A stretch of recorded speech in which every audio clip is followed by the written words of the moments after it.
What's happening, y'all? Zach and Nikki here. Uh, Hope everyone is doing well. We are certainly in crazy, unprecedented times, as you've heard a million times before.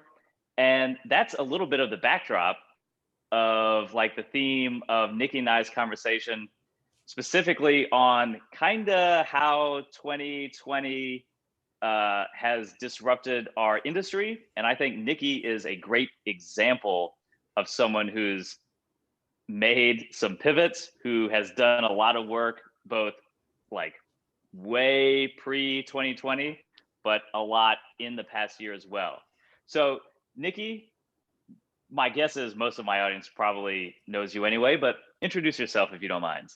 Absolutely. My name is Nikki Veit. It rhymes with might. That's the new thing I've been saying because no one knows how to pronounce my last name. So Nikki Veit rhymes with might.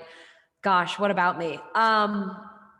I think the nutshell that I'm going with these days is that I was born and raised in New York. I was obsessed with theater all throughout high school and into college, studied theater, got a degree in theater in college at Ithaca College, eventually moved out to Chicago and lived in Chicago for 5 years, initially pursuing theater.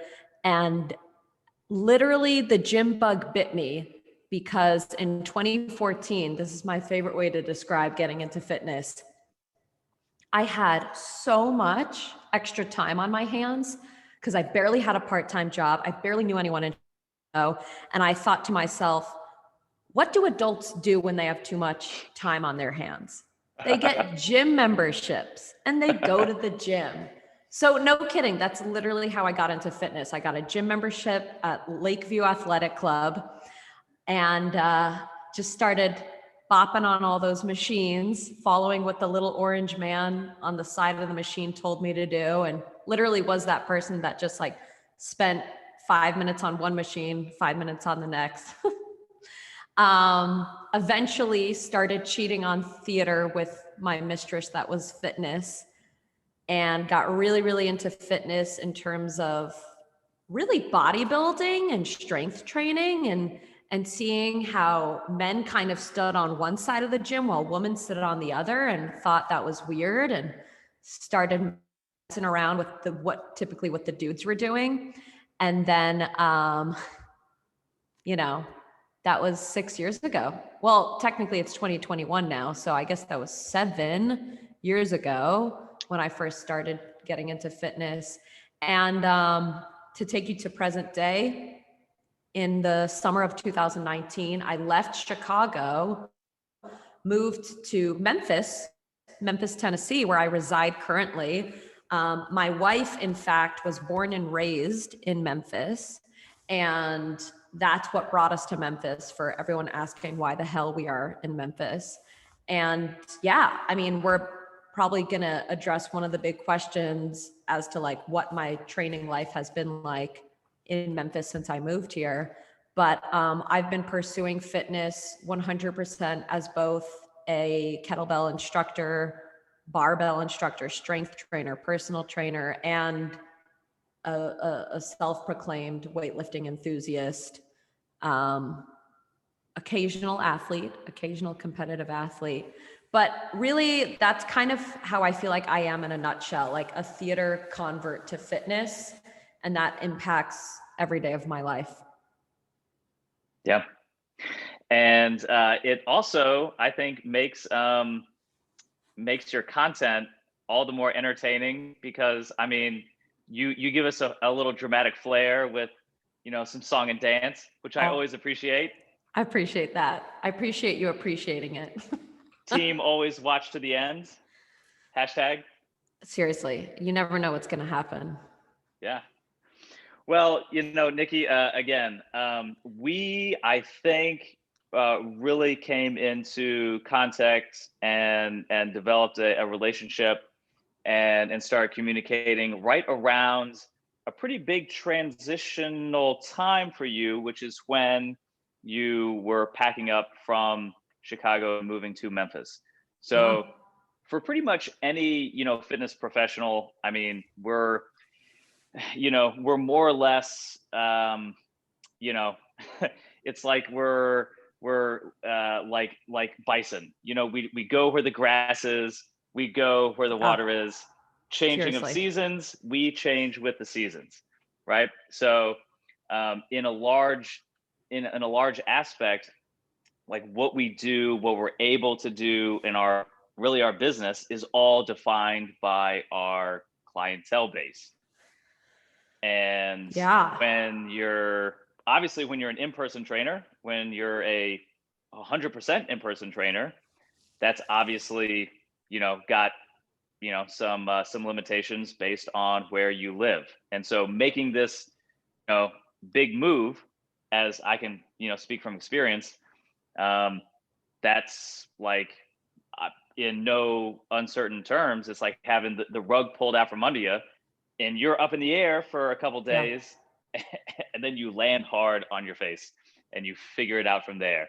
So, yeah. So give us a little bit of a backdrop on like uh, what your environment, what your gig was in Chicago, and then Mm, what did you land in at first when you moved to Memphis?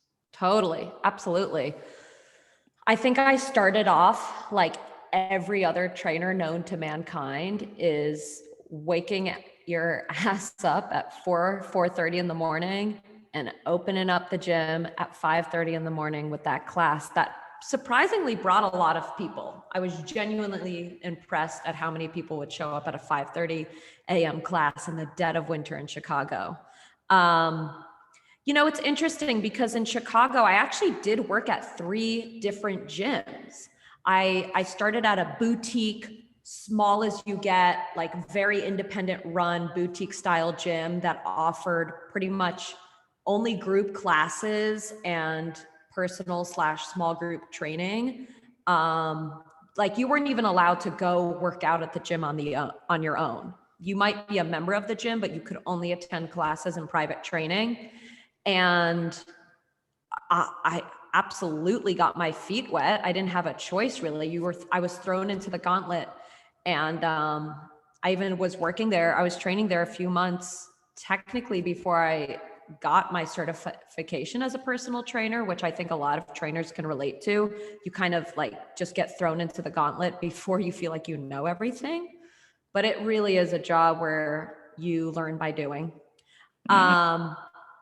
From there, I ended up expanding to 2 other gyms. Like all 3 gyms couldn't be more different from each other. The next one that I went to was Lincoln Square Athletic Club, which is why I mentioned when I first joined a gym, it was Lakeview Athletic Club. So I ended up working at one of the big boxy type corporate gyms of Chicago, the Chicago Athletic Clubs. And there is this kind of running joke about trainers working in corporate gyms that like, oh man, you're working for the man and it kind of sucks and it steals your soul. I had a phenomenal experience. To be quite honest with you, I'll say it on this podcast, out of the 4 gyms I've worked at in my life, that was the best experience. Like they really took your mentorship seriously, like your continuing education. Like, what do you want out of your business? What kind of trainer do you want to be for your clients? Let's support you. And then the third gym that I worked at in Chicago was the ever popular, very famous, popular Cheetah Gym in Andersonville. But I worked as an independent contractor, I suppose, an independent trainer, where I basically took my private clients there, paid the gym a fee to rent out the space for an hour. And that was my first exposure to running my own business. That's when, like, let's see, I think I started working at Cheetah Gym at the very end of 2016. And it wasn't until about 2018 that Zach and you and I started talking. And that's when I really made the transition to calling myself an entrepreneur. A lot thanks to you. I will always owe you for that. Well, not owe, but be grateful. And having the very, very varying experiences from all 3 of those gyms started to shape my impression of like, okay, what's next for myself? When you're a trainer, like when you identify as, oh, I'm a personal trainer, that's just the beginning. It's like, well, what do you personalize in, and where do you work, and how do you market yourself, and who do you enjoy working with, and who are you sometimes not stuck with, but like who ends up attracting to you working with, whether you're asking to niche out in that group or not. And those 3 gym experiences, if any trainer could be that, if any trainer could have that experience of being at so many different levels, that would be phenomenal, because you learn so much of like what it actually means to identify yourself as a personal trainer. But then, you know, at the end of, honestly, at the end of 2018, right when you and I started talking, is when I knew we were moving to Memphis. I just hadn't really told anyone yet in Chicago. We wanted, you know, we just wanted more bang for our buck, and Memphis was able to provide that, and just a very, very different community that we wanted to grow closer with in Memphis.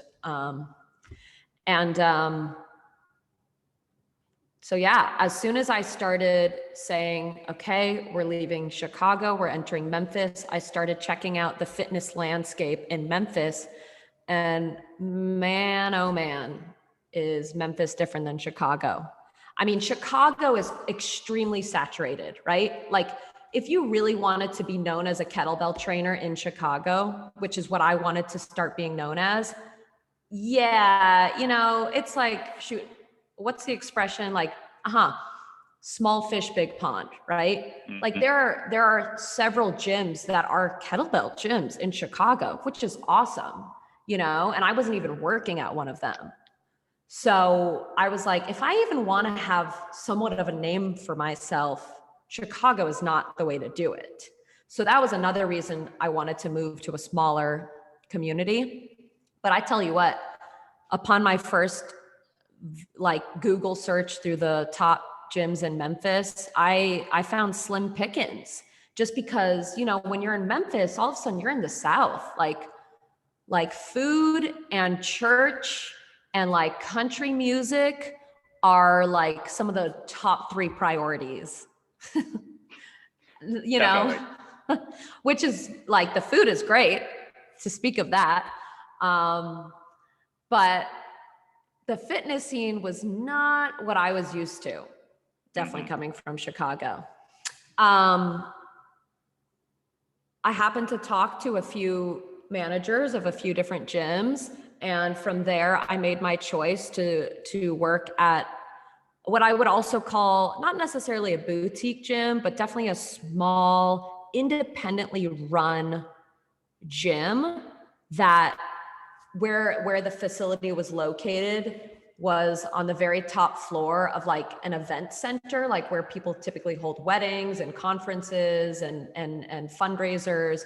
So just based off that description alone, the gym was not a great location. Like no one would walk by it and be like, I gotta check that gym out. Most people, as soon as they enter, they're like, I didn't know there was a gym here to begin with. And you're like, ooh, okay, gotta do something about yeah, that. Right.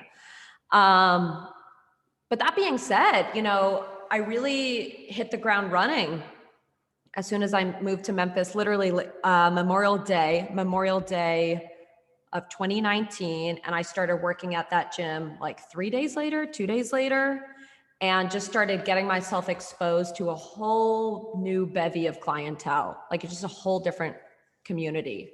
And I will say one of the most strong points of that gym, and it's still, I mean, I don't work there anymore, and we'll get to that, but it's still a very community-based gym. Like that was super cool.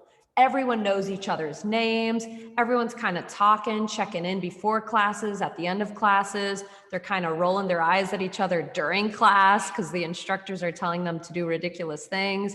And I was like, wow, this is really cool. Like, you know, I've worked at some gyms before, but something's different here. There's a community.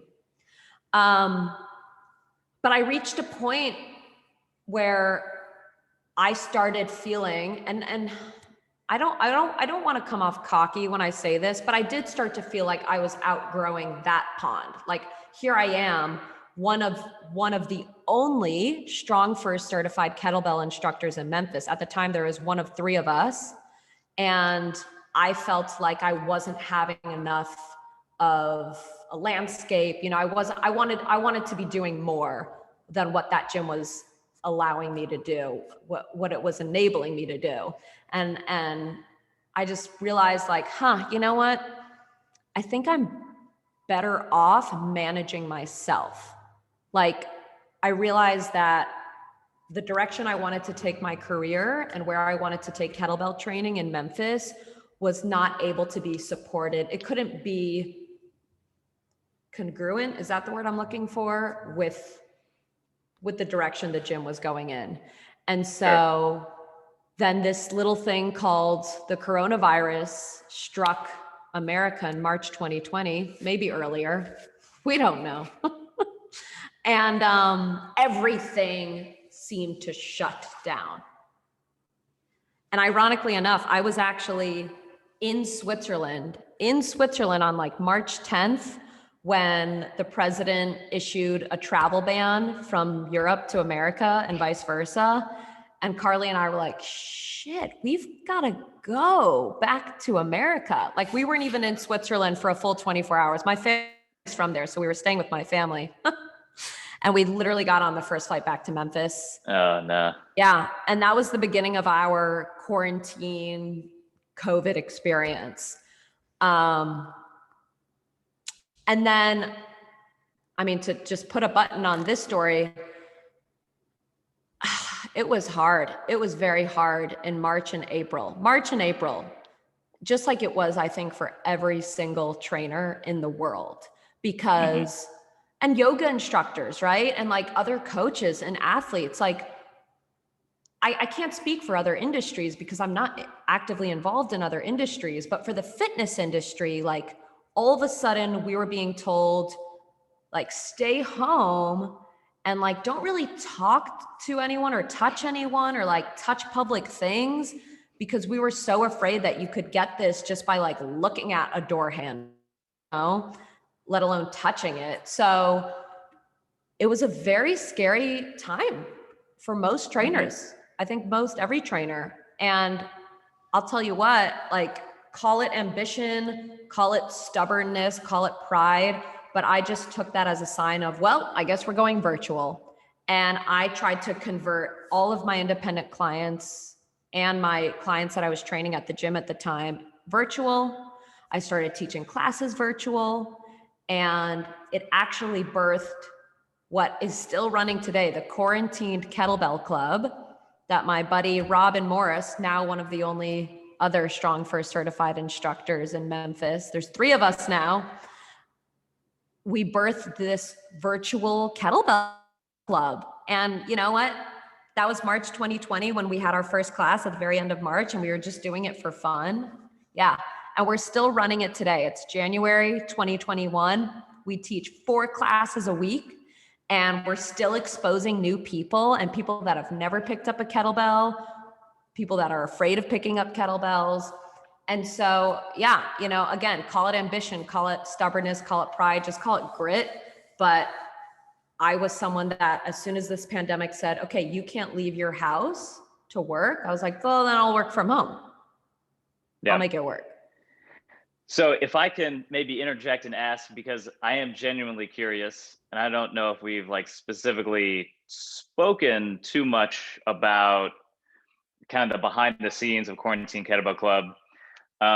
But I mean, considering that both like you and Robin, you know, don't really necessarily, or at least not at the time, have like a big priority on like a, you know, massive global social media presence or audience. How did you guys start and grow and now have this sustained program? Like what are like your best practices? I mean, like obviously your promotional strategies, because honestly, you know, I did a kettlebell class like once a week, and I did it for 2, like maybe 3 months, and it was fun. but Yeah. it was not for me. And I think it delivered a great value to like a core few people who were like really into it. Yeah. But eventually Absolutely. I was like, man, this is not really my thing, not my lane. As much as I kind of wish it was, because it's Yeah. such an obvious solution to the problem that we have all found ourselves in. So I'm curious, maybe like what was the early dialogue between you and Robin? Like, did you know this was something that you want to do long term? And who was like your first core group of folks, and then like how did it progress? It's so funny because looking back on, I'm sure I could pull up the date somehow because we've kept track of every single person that's come to any single class. Like we have a growing Google spreadsheet. So I know it was at the end of March. But we had no concept of this existing more than a month, more than three Sure. months, because everyone thought like this pandemic will be over by Easter. Remember that? Like we thought July 4th will come and we'll be out partying, laughing about it. And so I owe so much credit to Robin for we were exactly on the same page, exactly every single day. And I don't think it would have worked if it were just me, to be honest, because I would have given myself an excuse, or if I was like, oh, now only 2 people are joining in, maybe we should, no. But Robin and I, mind you, Robin had just moved to Memphis in January of 2020 That's right. That's what I thought. from New Jersey. So, and she had no prior experience or community in Memphis. So she took an even greater leap than I did. Literally were, one might say, up Schitt's Creek without a paddle. Like we both had an insane amount of free time on our hands. We love coaching so much. Like we love the feeling of like watching someone's face when a movement clicks, or they're like, I can't press this overhead. Oh, wait, I just did it 5 times. We love seeing someone land their perfect first swing or snatch. I'm sure other kettlebell coaches can relate to that. And you put those together, time and eagerness to train. I mean, we also knew that people were going to slip into bad spirals of bad habits or depression if they didn't have something that was accessible to them. And so we just kind of went out on a limb. She reached out to her independent clients that she had taught previously in New Jersey, and also any ones that she was teaching in Memphis at the time. I did the same. I reconnected with my dozens of clients that I left in Chicago and got them on board like ASAP, because I had never considered virtual training as an option. Like when I left Chicago, I was like, bye, here, I'm going to pair you with this trainer because I'm not leaving you alone, but see ya. I don't know, this is goodbye. And, a year later, I was training like half of my clients again. It's pretty great. And yeah, so we just hobbled together this kettlebell class. We had it all different hours because, again, our schedules were so free. And then people started spreading the word. And I think it was $10 a class at first. And they're always hour-long. The structure is still the same. It's an hour-long class. We begin with a 10 to 15-minute mobility class. Robin is a mobility queen. She loves that stuff. So I usually let her take the reins when we're teaching together. We get into strength and skill training. Like whether you've never picked up a kettlebell before or you have an SFG cert, you would definitely have fun with these classes. And then we typically started to finish with a conditioning or a core finisher, and boom, we were done in an hour. And it was $10 for the people to just join via Zoom. We always used Zoom as our video platform. And it just snowballed from there, really. And don't get me wrong, there were some classes where only 2 people were signed up. There was a class where we taught it and it was literally only Robin's mother. And there have been classes where 12, 15 people are shown up. And we've taught people everywhere from the most west is LA, and the most east is Switzerland and France. So it's pretty freaking cool what we've been able to do. In fact, tonight, as this podcast is being recorded, I'm teaching a class with Robin tonight. And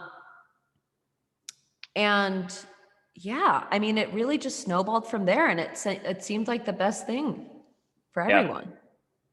Yeah, therein lies, I think, a pretty important message. You know, I just had one of the coaches roundtable calls last night, and there was a couple of new trainers in the scene. Like one was kind of like thinking about starting a gym, kind of pivoting into fitness full time in that regard. And then another guy who just got certified like in the midst of the pandemic, and is like, what do we do? And it's kind of hard to give blanket advice outside of really what you just said, which is be in it for the long haul, in the sense of just delivering what people need. So you guys didn't know that the pandemic was going to last. Who knows how long it's going to last. But it sounds like you guys had the attitude of, we're going to keep this up for as long as people need it. And there's a little bit, and then the flip side to that coin is, you can't be entitled to the business just because it's a good model. You have to be okay with the mornings where one person shows up. Yeah. Or sometimes no people show up. I had a kettlebell class that I did, kind of independently in the context of a big box gym. And it was just something that I stuck on the calendar that was really just an extra thing for my one-on-one clients, because group training really wasn't a thing. So it was kind of like a pet project. But the only space I could stick it into my schedule was 6:30 in the morning. Wow. On, I think, Tuesdays. And some days it was just me. Yeah. A lot of days it was just one or two people. Sometimes it was 5, 6, or a dozen. But you kind of have to be okay with that. And I think that's like an expectation that I think is important for pretty much anyone in this scene to digest. Yeah. And you know what's a fun fact about me? I hate teaching group classes. How's that? No, seriously. I've said, okay, let me break that down. I really struggle with teaching general group classes that don't have a specific purpose behind them, and the one that I'm attached to. Like I love teaching a kettlebell group class. I consider them two different things. I really do. Sure. Because I think with group classes at a general gym, you really have no control. Like, people show up late, they want to hop into the box jumps that some people are doing. And you're like, you just came in with so much stress and frustration from coming in late. I don't know that you should be going right into box jumps right now. Like, are you even somewhat warmed up? And I would get so stressed because you get such a varied group of people. You're like, I want to give everyone a good workout, but I want to make sure they're moving safe and properly. But how do you take the time to teach how to squat when some people are perfect squatters and some people are hingy squatters? And oh my God, but we're running out of time and they just want to burn calories. It's so stressful for me. But when it's kettlebells, I'm like, oh, you listen to me now, because I'm going to teach you how to press, because you don't want to do it improperly, because it is a bit intimidating to hold this cannonball with a handle in your hand that's kind of crushing your forearm and wrist. So you're going to be more likely to listen to the instructor teach you how to use a kettlebell. And I will say, when I was in Chicago, one of the things I missed the most is I led a small group training program that I titled #GirlsWhoLift. And I ran it for 3 years, from April 2016 up until I left in March 2019. And that was like a 6-week progressive program where I taught women who basically never picked up a dumbbell or a kettlebell in their life before all the principles of weightlifting, 2 classes a week, 30 minutes each over the course of 6 weeks. That was phenomenal. Oh, no, wait, I think it was 8 weeks, actually. It was 6 people per class, but it was 8 weeks of a program. But to be perfectly honest with you and the folks listening to this podcast, I've really struggled teaching any other group class. If it hasn't been a kettlebell class or #GirlsWhoLift, it's not my favorite. It's not what I enjoy doing. But you do that a lot as a trainer, especially when you're starting out. Yes. And if you find yourself in that situation, it's also on you to glean the lessons from it. Yeah. Like how can you be a dynamic presenter, a dynamic coach? Do you know your modifications like the back of your hands? And if and when you don't, that shows you an area for growth, an area of opportunity. So yeah, I mean, I can point to, what coaching skill I have. I can link it back to really coaching people that I probably A, shouldn't have been, B, didn't really want to. Because the folks that are easy to train, like that's great. It's maybe a good match in a certain respect, but it doesn't push you as a professional. No. Yeah. So it doesn't challenge you. Yeah. So I kind of try to think my whole, 2 sides of the same coin type idea is like, give me a challenge, give me some stuff that maybe I don't like really want, but that I know is going to, demand and call upon like skills. And then let me use that as fuel to supercharge my zone, my area of expertise, so that I can continue to be an even better coach for the easy clients, so to speak. Yeah. So it's having that, I think, that kind of attitude that can kind of make any situation a win-win if you have the right attitude about it. Oh yeah. And it's not to say that I haven't learned probably the most from teaching group classes, because it's like, how do you teach the squat to 5 different people that you've never met before and are coming from God knows what background with fitness and training and exercise in their lives. And if you can provide enough quick cues, any type of cues really, then you'll learn significantly. You'll learn a lot about how to teach the squat to just about anyone. So there's value in it, but I'm grateful to be where I am right now, which is like 80 to 90% personal private one-on-one training and like 10% group classes, kettlebell classes. Yeah. Well, it's been super cool to see the Quarantine Kettlebell Club still going strong. Yeah. So that's great. So I know obviously want to be respectful of your time, because speaking of which, you do have to go get ready for that class. I know. But I also wanted to obviously address the elephant in the room, or maybe the room itself in question, which is your gym, which is where you are right now. Yes. So tell us what it is, how it came about, of course, and how you're using it. Here we go. I tried to show the gym and I disconnected the microphone. It's not going to work. That's what I thought.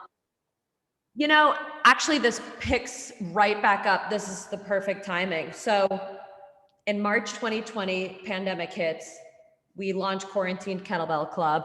I was training in my dining room of my house. Like at that point, I had like a dozen kettlebells. I don't even know if I had a dozen. No, I had about a dozen kettlebells and some floor mats. and that's it. No dumbbells, no trap bar, no squat rack. And I was teaching virtual kettlebell classes. And to be perfectly honest, I was still working at the local gym in Memphis. And obviously, all those sessions declined. I tried my best to hold on to the clients that I had there and train them virtually. And I think I was teaching about 3 virtual classes a week at that point for that gym. But when sessions declined and my income declined, I started thinking outside the box. And I was like, ironically enough, I had been planning to build a backyard gym training space since December of 2019. So I was in conversation with I can't even get into that, multiple construction companies trying to build this gym. Everyone acted like it was easy. And then we talked about it and they're like, oh, that sounds impossible. It's going to cost you $100,000. I'm like, no, it's not. Like, I'm not paying that. So that took a while. But in June, we broke ground in April 2020. I was one of the lucky few that was able to make some lemon out of lemonade. What? Make some lemonade out of lemons when the pandemic hit. Bloopers. In April 2020, gym got built in July, it opened July 2020. And at that point I had put in my 4 weeks notice, not 2 weeks, 4 weeks notice with the gym. That didn't go over super well, but it had to be done. It was a long time coming. I wasn't feeling very satisfied or I wasn't excited. I wasn't excited about training anymore. And that wasn't okay with me. I was like, something's being robbed from me. I need to claim it back. And so I did the self-preservation thing and said, I've got to go. And I'm going solo. And at that time, Quarantine Kettlebell Club was kicking off. We were snowballing. I started collecting more independent clients.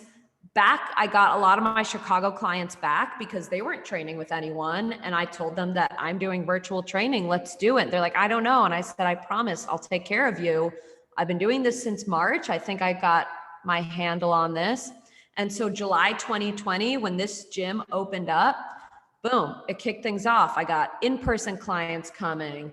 I trained virtually on Zoom. And at that point I was maybe a few sessions a week in person, but 20 sessions a week virtually.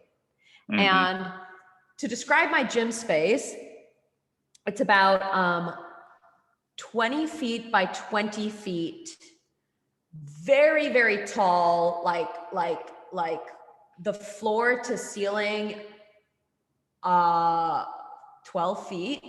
It's very tall. It's a vaulted ceiling. I've got horse stall mats, the only mats to buy for a gym, horse stall mats covering the entire floor. I have a big ass squat rack with a lat pull down attachment and a cable row attachment. I have 2 barbells. I have a trap bar. I have an assault bike. I have a safety squat bar. I bought even more kettlebells. So I have close to 20 kettlebells now. And a bunch of weights, a bunch of plates and benches and whatnot. And I am 100% solo. Aside from working 50-50 with Robin on Quarantine Kettlebell Club, I run my own independent training business. I see clients in person. I see them virtually. I write programs. I teach. I teach group classes virtually right now. Once the weather gets nice, we'll go outside and have our own 901 Kettlebell Club, which is the Memphis edition of the Kettlebell Club. And truly that idea of making lemonade out of lemons, I realized not everyone was in my position where I had the funds to back this up. And I was able to take the risk of leaving my job to go independent. But to be honest, I became a certified trainer in 2015. My first job as a trainer was August 2015. I'm I'm going on 6 years of being a trainer. It just makes sense for the trajectory of a trainer. Like if you're still a trainer, if you're still working full time as a personal trainer or a strength trainer, whatever you want to call yourself, 6 years into training, you're probably independent by that point. Like, let's be honest, because this is an industry where there's so much turnover. So many people are either part-time trainers because they're just doing it for money so they can pursue their real passion, or they just give up. They give up or they give in because it's a hard first year. It's a very hard first 2 years, right? For some of us, it's a pretty hard first 3 or 4, you know? Truly. Yeah. I mean, exactly. And, I think it's also important to highlight that with all of this, you have matched your passion and your drive and your work ethic with a pretty clearly defined unique value proposition. It's like, again, you came right out and said, like, I am a kettlebell trainer, I am a strength coach, like, and you pull no punches when you say, like, I want to help you get strong. And that may or may not be that, it's not unprecedented like these days. Like maybe like 5 or 10 years ago, if you were like a gal who was like, I'm helping other women like get jacked, that was a novelty. Now these days, maybe not so much anymore, but the importance and the power of that is still so key. So you also are very grounded in who you are, what you do, what you offer, and who you offer it for. And that is something that also sometimes needs to come with time, sometimes also needs to come with like strategic decision making. So yeah, having that part of the pie there too is so important, and it can't go understated. I appreciate that. And, I would be remiss if I let this podcast go without addressing something like that you brought up. There need to be more female identified trainers training female identified people to get strong AF. And I believe, I have conviction that it must be through weightlifting. I have to make that point because just recently I heard of two people who, two women who have worked with female physical therapists that are trying to convince them that weightlifting is bad for you and weightlifting is dangerous. And if you want to get strong, all you have to do is take bar classes and Pilates and you're strong. And I am disappointed. I'm very disappointed in hearing that. Because I revere physical therapists. I think physical therapists are some of the smartest people in the world when it comes to the human anatomy and the body and training people. And to hear that there are female physical therapists out there that are trying to convince their female patients not to weightlift, it really hurts me and it offends me. And quite frankly, like, I view it as an assault on women. And I just think that there needs, and there should absolutely be more male trainers that are convincing their female friends and clients and family members to be weightlifting. And I think there's this horrible, weird, random image that weightlifting equals CrossFit or weightlifting equals bulking up like China, the pro wrestler, rest in peace. Or Dana Lynn Bailey, if people get that reference.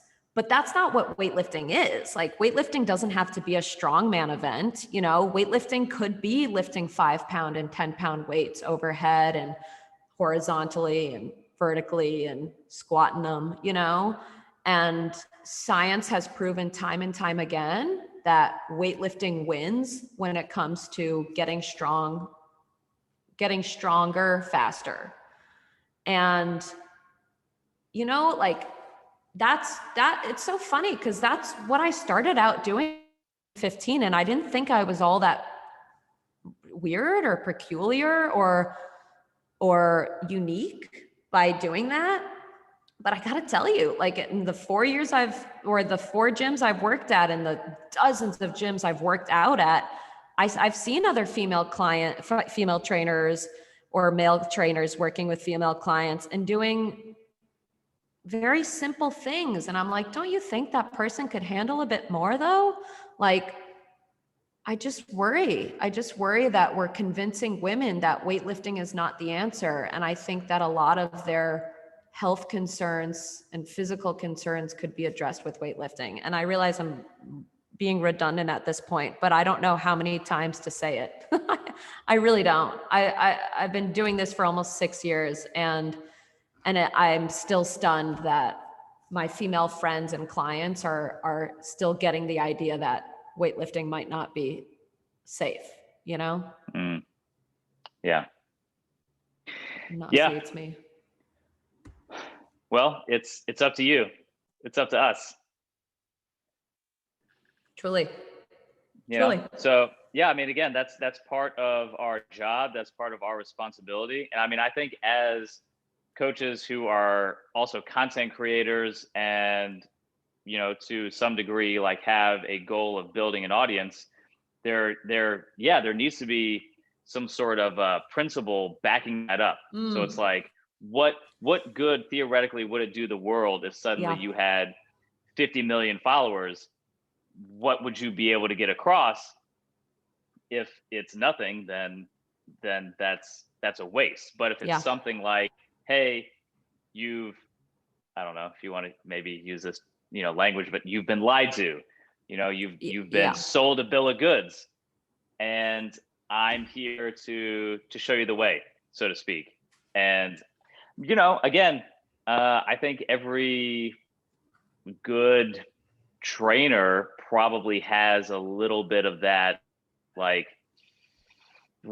chip on the shoulder or mission or something where it's like, you know what, like,